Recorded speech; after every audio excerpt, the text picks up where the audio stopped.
За една жена е изключително важно как тя самата се отнася към своето тяло, към своята личност като цяло, към цялата си същност. Аделина Каталинова Амбар е учител по тантра за жени, психолог, семейен констелатор и астролог. Тя е вдъхновена от дълбоката философия на изтока, изучавайки Бхагавад Гита и Аюрведа в Индия. Какво трябва да направим, за да се свържем с нашето вътрешно аз?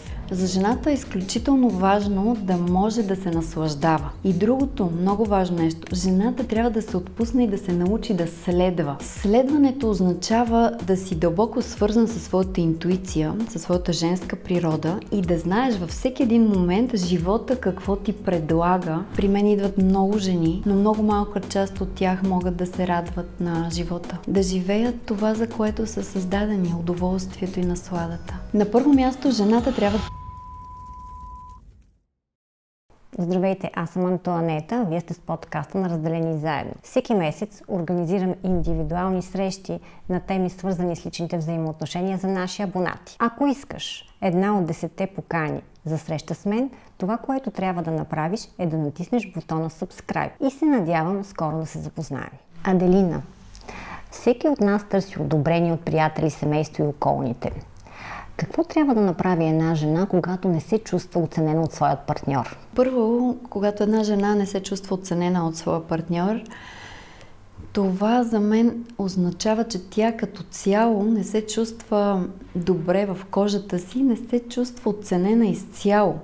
Защото за една жена е изключително важно как тя самата се отнася към своето тяло, към своята личност като цяло, към цялата си същност. И тогава може да има очаквания как ще бъде третирана от другите. Защото не може тя да не се отнася с респект към своето тяло, например, и да очаква, че партньора ще я уважава и ще се отнася с нея по достоен начин. Така че това е едно от основните неща. Жената се отдалечила и е спряла да тече нишката на своя собствен живот. Тя вече не живее това, което е нейната същност, това, за което тя е предопределена. Тя се отдалечила и очаква от другата страна да получи потвърждение, че тя е. Но от другата страна няма как да получим потвърждение, ако не идва отвътре, от самата жена. Какво трябва да направим, за да се свържем с нашето вътрешно аз, за да получим тази валидация от човека от среща? За жената е изключително важно да може да се наслаждава. Това е първото нещо, което една жена трябва да се научи. Как да се наслаждава, как да внася радост в това, което прави и как да присъства. Как да присъствам за всичко това, което животът ми носи. И другото, много важно нещо, жената трябва да се отпусне и да се научи да следва. Защото в днешно време жените правят. Ние сме се превърнали в мъже, които искат да направят всичко, да завземат света, което не ни принадлежи. Ние можем да го направим, разбира се, ползвайки своята мъжка част, но тогава ще трябва да знаем, че трябва да платим цена. И тази цена е да се отдалечим от това, за което животът ни е дарил. Нашата женска природа, която е да бъдем нежни, плавни, следващи, наслаждаващи се, радостни. Жените внасят любов и радост в живота. Нашия положителен център е Анахата чакра, сърдечния център. От тук излиза любовта, от тук излиза храната. Ние храним. Жената храни бебето си, но после храни проектите си, храни живота като цяло, храни всичко около нея. Така че жената, ако иска да прави, трябва да знае, че ще загуби много от това, което е получила като дар, нейната женственост. Ти каза, жената трябва да следва, иначе се отдалечава от това, което е същността и всъщност. Какво имаш предвид под следва? И че всъщност, ако не следваме, ние ще трябва да платим цената. Това е много хубав въпрос, защото жените много остро реагират, като кажат, че трябва да следват. Защото жената казва, как ще следвам? Аз мога да направя всичко сама. Разбира се, че можеш. Кой не може? Въпросът е как го правиш. Следването означава да си дълбоко свързан със своята интуиция, със своята женска природа и да знаеш във всеки един момент живота какво ти предлага, живота какво носи към теб и ти да можеш да се да се носиш по тази река, да плуваш, точно това, което казах в началото, да течеш тази нишка. Жената трябва да може да тече нишката на живота си, като го следва. Тоест, ако аз искам да постигна нещо, но в момента вратата е затворена, аз трябва да съм добре свързана с себе си и да разбера, че окей, в момента не е това периода за това нещо, което идва.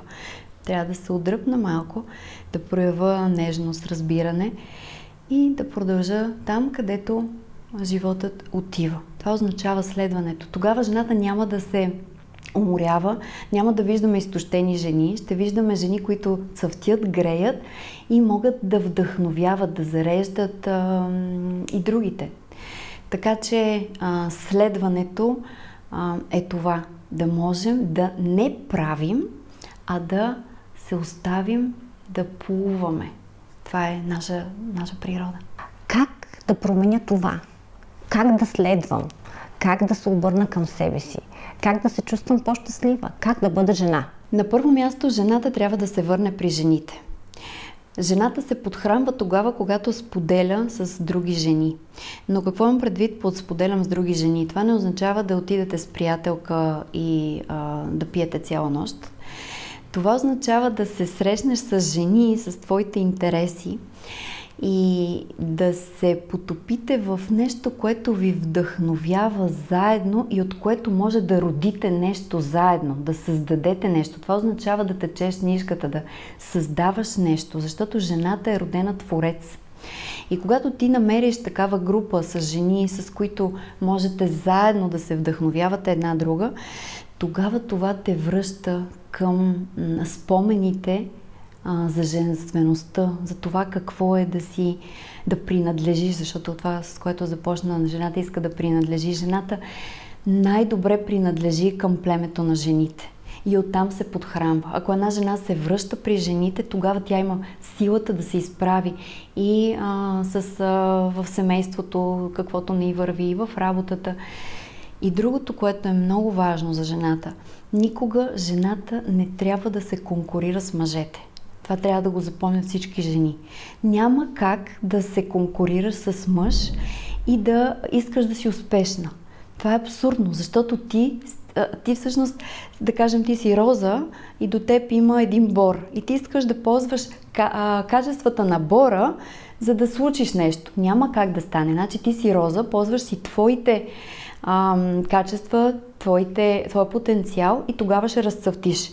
А бора няма как да ползва твоите качества. Тоест, всеки си има аромат, с който е дошъл на този свят и ако ползваш своя аромат, ти можеш да грееш, можеш да вдъхновяваш и да си муза. И още нещо за жената много важно. Жената трябва да намери нещо, което истински я вдъхновява и да го следва. Ако нямате такова нещо в живота си, просто останете сама със себе си, дайте си време, отидете в природата, прекарвайте повече време сама, дайте си време да останете в тишина, защото в тази тишина ще намерите онова, което е вашето призвание, онова вдъхновение, за което сте създадена да радвате живота. Така че това за мен са 3 стъпки. Говорим за жените, които успяват кариерно в един мъжки свят. Борбата е безмилостно жестока, за да стигнем до върховете. Какво всъщност губи тази жена? Губи своя дар, това за което е създадена.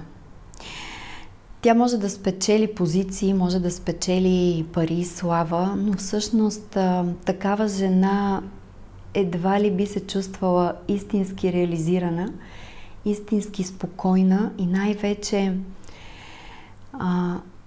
радостна. Защото жената може да е успешна, но не винаги е радостна. При мен идват много жени и това е основният проблем. Всички са успешни. Абсолютно всички жени, които идват при мен, са успешни, но много малка част от тях могат да се радват на живота и да живеят това, за което са създадени, удоволствието и насладата. На тези жени, които всъщност са изгубили част от женствеността си в този мъжки свят, какво препоръчваш да направят, за да Те най-често, всъщност, ще задам по друг начин въпроса. Много от жените, които са успели в така наречения мъжки корпоративен свят и са успешни, всъщност нямат щастливи връзки или бракове. Какво ще посъветваш тези жени? Знаете ли нещо много просто? Танцувайте. Защото танца е най-добрата медитация за жените. Ако жената си позволи да танцува по 5 минути на ден, това тотално ще промени живота й. Преди да отидете на работа, просто си пуснете една музика, каквато и да е, интуитивно, и си позволете на тялото да се движи. Това ще събуди толкова много сила във вас, че съм сигурна, денят ще започва и ще е много по-успешен и радостен от всеки друг път. Как да възвърнем женствеността и сексуалността си, така че да имаме и по-пълноценна връзка с партньора си? Първо, жената трябва да преоткрие връзката със своето тяло. Това е номер 1. Като цяло всеки човек трябва да го направи, но сега говорим за жените. Колкото по-добре свързана е жената със своето тяло, колкото по-добре го познава, колкото повече време му отделя, толкова повече тя ще може да чувства радостта. Тук обаче нямам предвид да ходиш на маникюр, на педикюр и всички тези женски неща, които са прекрасни, не че ги отричам, но имам предвид жената да движи тялото си, да го докосва, да го изследва, да наблюдава лицето си, да го усеща, защото това й дава една връзка истински да познава това тяло. Жените не познават тялото си. Жените не знаят как изглежда тялото им, те не познават кожата си, защото те са толкова отдалечени от тялото си. Една жена, когато започне да обръща внимание на себе си, на своето тяло, на усещанията в тялото си, тогава тя става един извор на живот. Защото жената, освен физическо тяло, тя е надарена с много емоционалност, с много чувстване. Ние, жените, сме един бушуващ свят от чувства. И когато жената познава своето тяло, тя може да усеща и какво чувства. А когато знае какво чувства, тогава тя може да усеща дали има желание сексуално, дали има желание да свърши нещо, дали има желание да твори в този момент.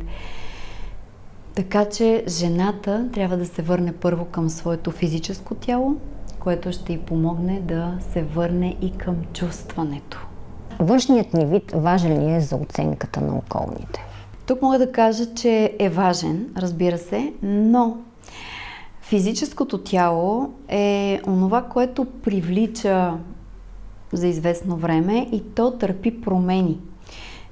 Единственото нещо, което е сигурно в нашия живот, е промяната. И като такава няма как това тяло да остане винаги едно и също. Затова, ако жената разчита единствено и само на външността, то тогава тя е тотално загубена.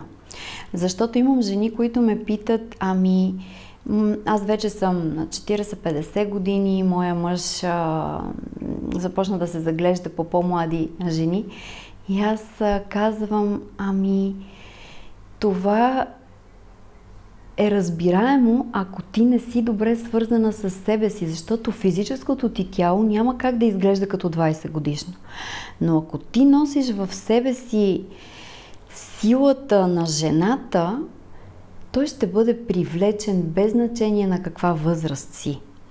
Така че външността е една съвкупност от физическото тяло, за което ние сме длъжни да се грижим, и същността на жената, онова, което е нашия потенциал, нашата есенция.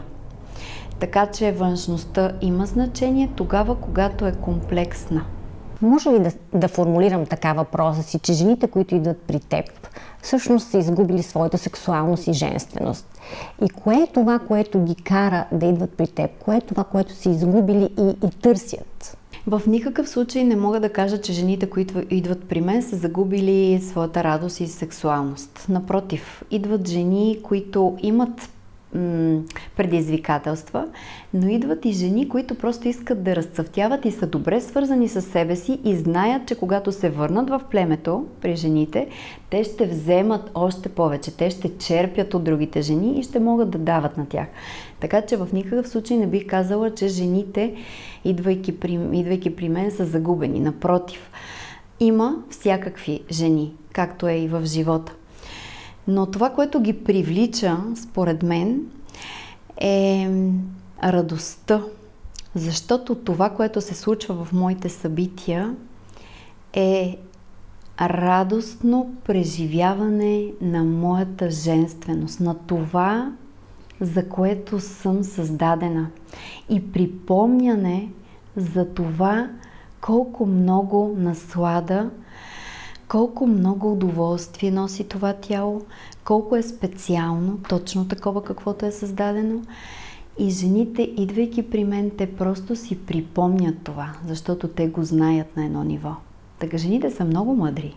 Те не са загубени. Просто имат нужда от припомняне. Притеснява ли се в днешно време жената да изрази своята сексуалност? За голямо съжаление, да. Това е една от най-големите сенки на жената, да показва удоволствие и да си поиска да изпита оргазъм в сексуалния акт. Защото жените смятат, че нямат право на това. Знаят, чували са, много голяма част от жените дори никога не са изпитвали оргазъм, което е безумно. За съжаление факт. И това се случва, защото жената е тотално откъсната от нейната сексуалност, защото години наред жените, които са показвали удоволствие, са били заклеймявани като леки жени. Много голяма част е било заупотребено с тях. И жената е изградила на клетъчно ниво един инстинкт за самосъхранение. И всеки път, когато тя изпита желание за удоволствие, си казва: не, това е опасно. И затова жените не смеят да покажат колко удоволствени, колко сексуални са и колко много имат нужда да бъдат наистина дръпнати, привлечени, хванати. Ние даже имаме един такъв израз: да бъдат тръшнати, защото една жена, която е добре свързана със своята сексуалност, тя е магнит и тя може да отговори на сексуалността на мъжа. Ето защо жената, която практикува тантра, не се притеснява да показва, че има нужда от удоволствие, че може да е оргазмична жена. Напротив, тя си го търси, тя иска и тя знае, че има право. И всяка жена трябва да знае, че има право на удоволствие, има право да изпитва божествени оргазми, защото това е нейно право. И да, за съжаление, жените в България и не само, по целия свят, аз пътувам много, много трудно показват колко много удоволствие и сексуалност има това тяло.